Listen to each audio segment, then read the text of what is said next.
Welcome back to Story World. Now we will continue on with the story. Thank you. Asher sat down on his bed and started studying the floor.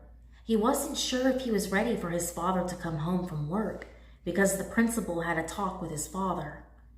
Gilbert, the principal, also had a talk with his friends' fathers as well. They all got a slap on the wrist because his friends' parents didn't believe their sons would do anything like that. His own father was not like that. He cared too much about the family reputation. He heard the front door open and heard his father cussing up a storm. "Son, you had better be in your room. I have something to talk about with you." Asher's heart raced for a few moments. "I am." Once Phil, his father, reached Asher's room, he was already yelling. "What in God's name were you thinking? I work hard to keep the family business in business. Now you have to go and do something stupid." Asher looked up disrespectfully at his father. "He was a homosexual." Phil breathed in heavily.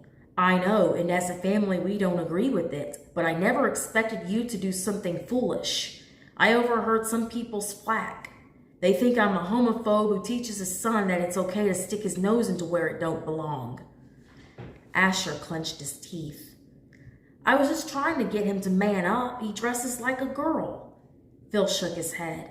"Please, just let the little ingrate learn on his own. I don't want to lose my reputation before my son inherits the company." Asher rolled his eyes. "What if I don't want to sell used cars for a living?" Phil gave him the "don't argue with me" look.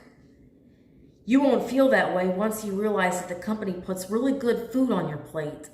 Asher glared at his father. "Great, now I have to grow up and become an overweight used car salesman. I would rather be a pro football athlete." Phil put his head in his hands. "How many times do I have to tell you that the odds aren't in your favor? You are good at football, but the odds of you making it to the pros are 1 in a million, son. It's time to be realistic. In fact, once you graduate, I have a surprise for you. It'll make you feel differently about chasing rainbows." Asher thought to himself, that surprise had better be a Lamborghini. The next day, as Laura was walking towards her locker, she saw something painted on Jessica's locker. She could see her in tears. She asked her if she was okay, but she smiled weakly when she saw who it was. She pointed at her locker. Painted on it were the words, "Bigger girls fail."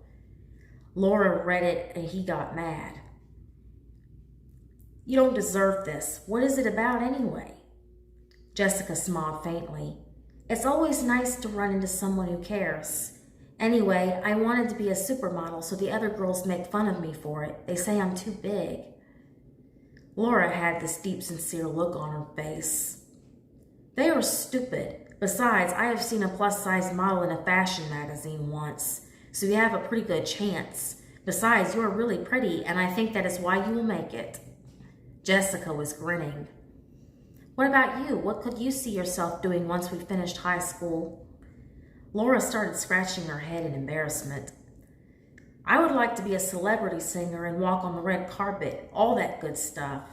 Jessica's eyes lit up. "We will make it happen, and we won't care if anyone says it'll never happen." Laura laughed. "We should help each other out." Jessica grabbed her school books and out of her locker. "Let's." Thank you for watching. Don't forget to give it a good thumbs up and don't forget to subscribe. Thank you.